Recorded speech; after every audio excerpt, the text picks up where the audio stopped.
நேத்து சுதந்திர தின உரையில பிரதமர் மோடி ஆர்எஸ்எஸ் குறிப்பிட்டு பேசியிருந்தாரு. அத்தனை சுதந்திர தினத்துல கொடியேற்றிருந்தாலும் நேத்து தான் அவர் ஆர்எஸ்எஸ் குறிப்பிட்டு பேசினாரு. 100 ஆண்டுகள் நிறைவு பண்ணிட்டாங்க.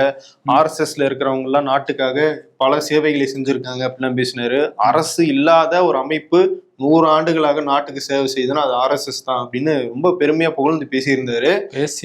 பட் எதிர்கட்சிகள் கொந்தளிச்சிட்டாங்க. ஆர்எஸ்எஸ் அப்படி என்ன பண்ணிருக்கீங்க, நீங்க தேசப்பிதாவோட கொலைக்கும் இது இவங்களுக்குமே தொடர்பு இருக்கு, அப்படி ஒரு அமைப்பை எப்படி நீங்க சுதந்திர தினத்துல பேசலாம்னு எதிர்கட்சிகள் கேட்டிருந்தாங்க.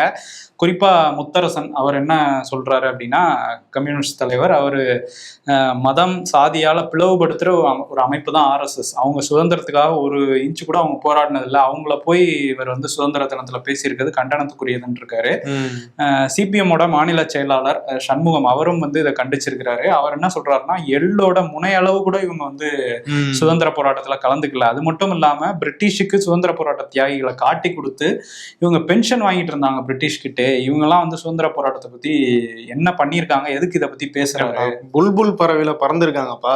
அது பறந்துருக்காரு. அவருக்கு தான் அது ஒரு போஸ்ட் போட்டிருக்காங்கல்ல பெட்ரோலியத்துறையில. பெட்ரோலியத்துறையில இந்த சுதந்திர தின வாழ்த்து போறதுக்கு ஒரு கார்டு போட்டிருக்காங்க. அந்த கார்டுல காந்தி இருக்காரு, காந்திக்கு மேல சாவர்கர் அப்படி இருக்காரு. பாத்துக்குங்க. அது பறந்து போய் அங்க உட்கார்ந்துருக்காரு போல இருக்கு. காந்தியினுடைய கொலையில கோட்சே சகோதரர்கள் நேரடியாக ஈடுபட்டிருந்தாலும் அதுக்கு பின்னணியில சாவர்கர் தான் இருந்தாரு அப்படிங்கிற குற்றச்சாட்டு அப்போ இந்த வழக்கு நடந்த போதே அரசு தரப்புல வைக்கப்பட்டுச்சு. ஆனாலும் அதுல இருந்து அவர் விடுவிக்கப்பட்டாரு. இருந்தாலும் அப்படிப்பட்ட ஒரு குற்றச்சாட்டு இருக்கிறவரை காந்திக்கு மேல வைக்கிறது அப்படிங்கிறது மூலமா என்ன சொல்ல வராங்கன்னு இருக்குல்ல, அதுதான் கவனிக்க வேண்டியது. ஆமா, இதெல்லாம் நம்ம எப்படி எடுத்துக்கிறதுனே புரியல. அந்த அளவுக்கு சாவர்கரை கொண்டாடிட்டு இருக்கிறாங்க, ஆர்எஸ்எஸ்ஸையும் கொண்டாடிட்டு இருக்காங்க. இதுதான் எதிர்கட்சிகள் நாக்பூர்ல பேச வேண்டியதை நாட்டோட சுதந்திர தின விழால பேசிட்டு இருக்காருன்னு கடுமையா கொந்தளிக்கிறாங்க.